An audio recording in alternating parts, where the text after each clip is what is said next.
Corona पूरी दुनिया में भारत में इतनी तेज रफ्तार से क्यों फैल रहा है, ये बड़ा चिंता का विषय है।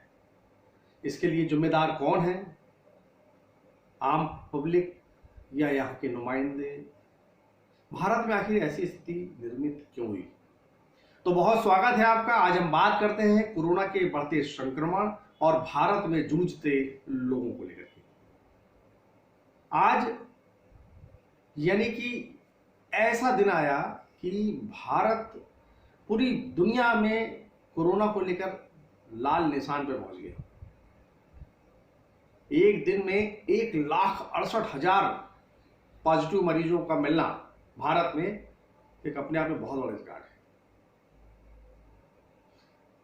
खबर तो यह मिल रही है कि भारत में गुजरात के भावनगर में हालात और बदतर हैं। वहां पर जो स्थिति है, बताते हैं कि जो मरीज हैं अस्पताल में भर्ती हैं, डॉक्टर नहीं। और पुणे की जो खबर आ रही है वो ये आ रही है कि लोगों को जो ऑक्सीजन दिया गया है वो अस्पताल के बाहर दिया जा रहा है, भीतर जगह नहीं है। रफ्तार बड़ी तेजी से बढ़ता जा रहा है। इतनी तेज रफ्तार है इसकी कोरोना की कि हम सबके लिए चिंता का विषय है। एक और चिंता का विषय यह है कि अब कोरोना का जो ये वॉरिएंट इतना खतरनाक है, इतना खतरनाक है कि सारे चीजों को तोड़ते हुए अब युवाओं पर भी अटैक कर रहा है। इसकी चपेट में युवा है। अब बात बचती है बच्चों की। बच्चों पर कब ये हमला कर दे गंभीर रूप से, कहा नहीं जा सकता। बहरहाल इस बात को लेकर बड़ी बहस होती है कि आखिर इसके लिए जिम्मेदार कौन है, किसको जिम्मेदार ठहराएंगे। सरकार कहती है पब्लिक जिम्मेदार है, लापरवाही बरत रही है।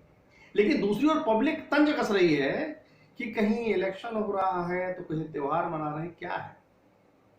बहरहाल जिस तरीके की स्थिति निर्मित हो रही है वो काफी चिंताजनक है। इसमें किसी पर भी आरोप प्रत्यारोप लगाने की आवश्यकता नहीं है। अगर हम जिम्मेदार नागरिक हैं और जिम्मेदार नेता हैं, जनप्रतिनिधि हैं, तो हमें गंभीरता से सोचना पड़ेगा। ऐसा नहीं कि आदेश और आदेश का पालन यहां तक सीमित नहीं रहना चाहिए, क्योंकि कोरोना का वॉरिएंट बहुत बुरी तरीके से बिगड़ा हुआ है, इतना खतरनाक है कि वह सबको चपेट में लेगा। आप जाके देखिए, सरकारी अस्पताल हो या प्राइवेट अस्पताल हो, हालात बस से बदतर है। बेड नहीं है, ऑक्सीजन नहीं है, उधर रेमडेसिविर जो इंजेक्शन है, माफ करिएगा, वो फेफड़े में जब टीबी के मरीजों के लिए उसका आविष्कार हुआ था, उस दवा को, उस इंजेक्शन को कोरोना के इलाज के लिए उपयुक्त माना जा रहा है, लेकिन उसकी भी भारत में भारी किल्लत है। हालात ऐसे क्यों निर्मित हो रहे हैं, ये समझने की आवश्यकता है। सरकार को चिंतन करना चाहिए, मनन करना चाहिए।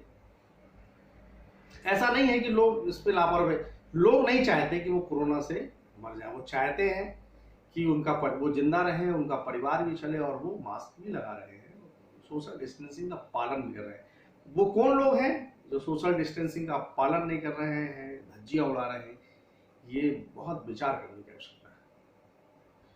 तो नमस्कार, हमें दीजिए इजाजत, लेकिन अब फिर इसी विषय पर हाजिर होंगे और बताएंगे कि आखिर भारत की स्थिति क्या है और हमें क्या करना चाहिए, अभी क्या करने की आवश्यकता है। हमने पहले ही बताया कि आरोप प्रत्यारोप से दूर हो जाओ और कोरोना से बचने के लिए जो भी करना पड़े करिए। वॉरिएंट खतरनाक है, इतना वॉरिएंट जो नया वायरस है उससे बचने की आवश्यकता है। तो मुझे दीजिए इजाजत, नमस्कार।